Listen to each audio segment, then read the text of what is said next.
Assalamualaikum warahmatullahi wabarakatuh. Jumpa lagi bersama saya Abu Bakar Esdasi, guru mata pelajaran kimia SMK Suradewa. Adik-adik sekalian, selamat datang. Kita akan mulai pembelajaran kita yang pertama, tentunya mata pelajaran kimia. Materi yang pertama akan kita pelajari adalah mengenal ruang lingkup ilmu kimia. Kita masuk pada materi yang pertama, dan slide pertama adalah mengenal ruang lingkup ilmu kimia. Adik-adik sekalian, dalam proses pembelajaran kita kali ini diharapkan supaya adik-adik bisa lebih serius lagi dalam menyaksikan video ini. Jika ada pertanyaan, maka adik-adik sekalian langsung komen di WA grup kita. Baik, adik-adik sekalian, kita lanjut ke slide yang berikut. Slide yang pertama adalah ruang lingkup ilmu kimia. Yang pertama kita akan bahas adalah ilmu kimia. Dalam mempelajari ilmu pengetahuan, kita selalu mengamati pada lingkungan sekitar. Ada yang menjadi fokus perhatian kita adalah lingkungan sekitar. Alam semesta merupakan salah satu daerah pengamatan bagi para peneliti ilmu pengetahuan alam. Salah satu bagian dari ilmu pengetahuan alam adalah ilmu kimia. Daerah yang dipelajari ahli kimia adalah materi. Adapun yang terkait dengan materi adalah struktur materi, susunan materi, sifat dan perubahan materi serta energi yang menyertainya. Nah, adik-adik sekalian, perhatikan fokus pembelajaran kita adalah struktur materi, susunan materi, sifat materi, dan perubahan materi, serta energi yang menyertai perubahan tersebut. Nah, adik-adik sekalian, lanjut kita ke materi yang berikut adalah materi dan wujudnya. Istilah materi dapat kita rujuk dengan alam sekitar kita, seperti tumbuhan, hewan, manusia, bebatuan, dan lain-lain. Alam sekitar kita merupakan ruang, dan yang kita lihat adalah sesuatu yang memiliki massa atau berat dan juga volume, sehingga materi dapat didefinisikan sebagai segala sesuatu yang menempati ruang dan memiliki massa dan memiliki sifat-sifat tertentu. Baik, kita lanjut ke slide yang berikut atau slide yang kedua. Secara lengkap, ilmu kimia adalah ilmu yang mempelajari tentang susunan materi. Susunan materi mencakupi komponen-komponen pembentuk materi dan perbandingan tiap komponen tersebut. Struktur materi mencakup struktur partikel-partikel penyusun suatu materi atau menggambarkan bagaimana atom-atom penyusun materi tersebut saling berikatan. Berikut sifat materi. Sifat materi mencakupi sifat fisik, yaitu wujud dan penampilan, dan sifat kimia, yaitu sifat suatu materi dipengaruhi oleh susunan dan struktur dari materi. Kemudian yang berikut adalah perubahan materi. Nah, perubahan materi meliputi perubahan fisika, yaitu perubahan wujud, dan perubahan kimia, yaitu perubahan yang menghasilkan zat baru. Yang berikut adalah energi yang menyertai perubahan materi. Nah, menyangkut banyaknya energi yang menyertai sejumlah materi dan asal-usul energi tersebut. Nah, asal-usul energi tersebut itu berasal dari dua, yaitu energi kinetik dan energi mekanik.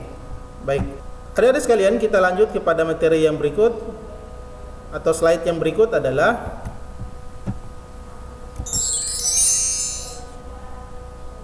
cabang dan ruang lingkup ilmu kimia.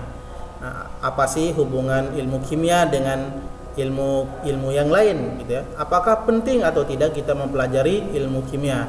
Nah, adik-adik sekalian, hari ini kita akan pelajari persoalan yang akan kita hadapi. Apa saja yang akan kita pelajari di ilmu kimia, terus hubungannya dengan ilmu-ilmu yang lain seperti apa, dan apakah manfaat ilmu kimia ini. Nah, oleh karena itu maka kita lebih serius lagi mendengarkan video ini. Yang pertama adalah kimia analisis. Kimia analisis mempelajari tentang analisis bahan-bahan kimia yang terdapat dalam suatu produk. Yang kedua, kimia fisika. Fokus kajiannya berupa penentuan energi yang menyertai terjadinya reaksi kimia, sifat fisika zat serta perubahan senyawa kimia. Kemudian yang ketiga adalah kimia organik, mempelajari bahan-bahan kimia yang terdapat dalam makhluk hidup. Yang keempat, kimia anorganik. Nah, ini kimia anorganik ini adalah kebalikan dari kimia organik, yaitu mempelajari tentang benda-benda mati.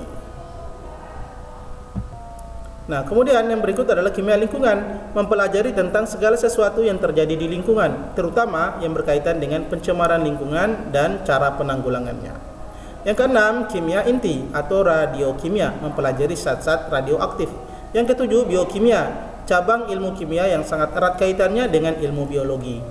Nah, kemudian yang berikut adalah kimia pangan, mempelajari bagaimana cara meningkatkan mutu bahan pangan. Nah, yang berikut adalah kimia farmasi. Kimia farmasi fokus kajiannya berupa penelitian dan pengembangan bahan-bahan yang mengandung obat-obatan. Oke, adik sekalian, kita lanjut kepada slide yang berikut.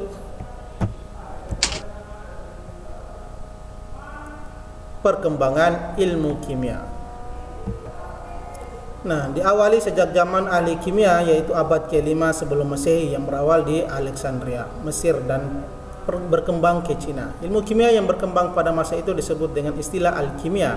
Nah, alkimia ini diambil dari salah satu nama ilmuwan alkimia, alkimium. Nah, ini orang dari bangsa Arab. Berkembang juga di Eropa, dan inilah alkimia berkembang dengan pesat menjadi ilmu kimia modern.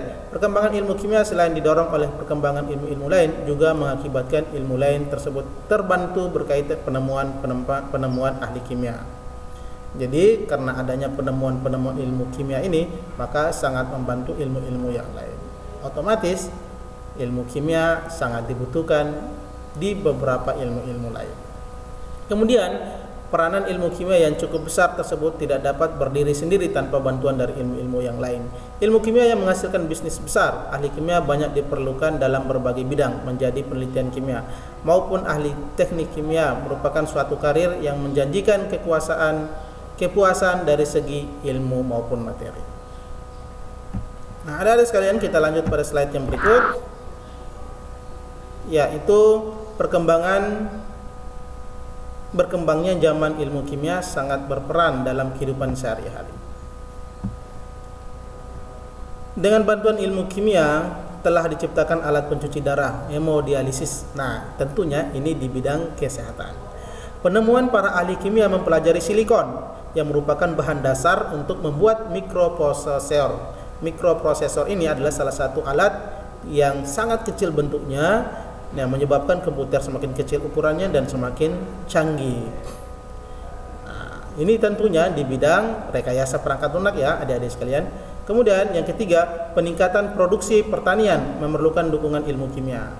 Nah, peningkatan produksi pertanian ini tentunya berhubungan dengan ilmu pertanian. Misalnya membuat bibit unggul dengan rekayasa genetika, pembuatan pupuk buatan, serta pembuatan pestisida. Yang keempat, penemuan foto berwarna tidak terlepas dari ahli kimia dalam pembuatan cat warna yang peka cahaya. Demikianlah persentase materi kita yang pertama ini terkait dengan ruang lingkup ilmu kimia. Mudah-mudahan untuk bermanfaat adik-adik sekalian.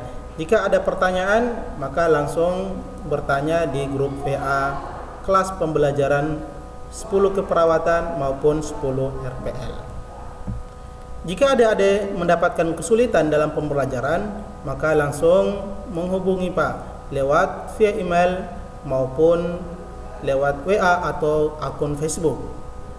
Nah, adik-adik sekalian, sampai di sini dulu pertemuan kita. Mudah-mudahan kita akan berjumpa lagi di lain waktu di pekan depan dengan materi yang berbeda.